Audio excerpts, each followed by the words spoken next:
Pessoal, boa tarde. Vou explicar de forma breve a importância dos ingredientes para que faça sentido o cálculo de porcentagem.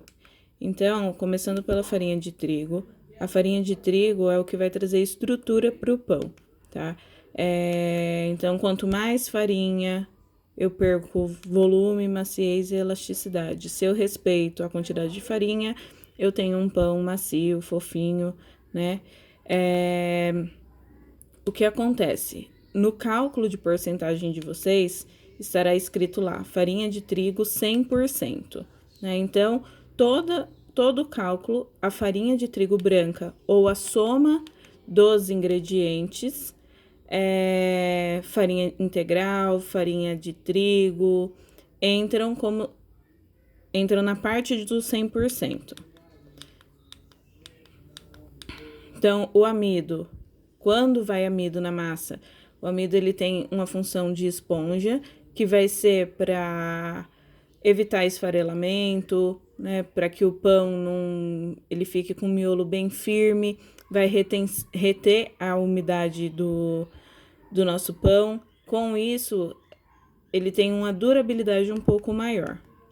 Agora a gente fala da parte dos melhoradores. Então, a gordura, ela vai influenciar no sabor da massa, vai reter a umidade. Com isso, a gente consegue ter um desenvolvimento e incorporação de todos os ingredientes de maneira mais adequada. Tá? Então, a gordura, ela entra como um melhorador de massa.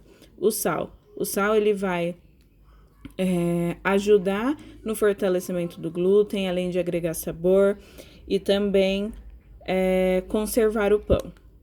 Então, a gente pode usar qualquer tipo de sal. Aí tem as informações do que a falta e o excesso de sal vão proporcionar.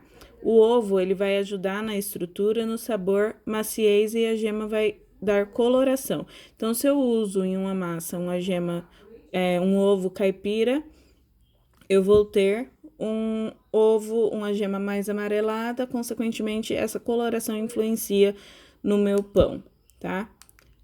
O líquido, ele vai dar volume para nossa massa, independente do tipo de líquido. Então, eu posso usar leite, posso usar água, posso usar sucos, eu só preciso ter cuidado com a quantidade de acidez de cada líquido, tá?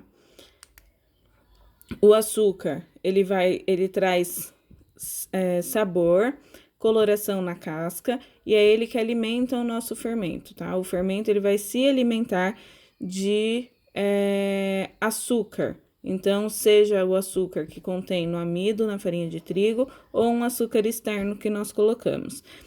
Cada açúcar tem uma coloração, um tipo de grânulo, então isso também vai interferir na massa. Eu vou continuar em outro vídeo.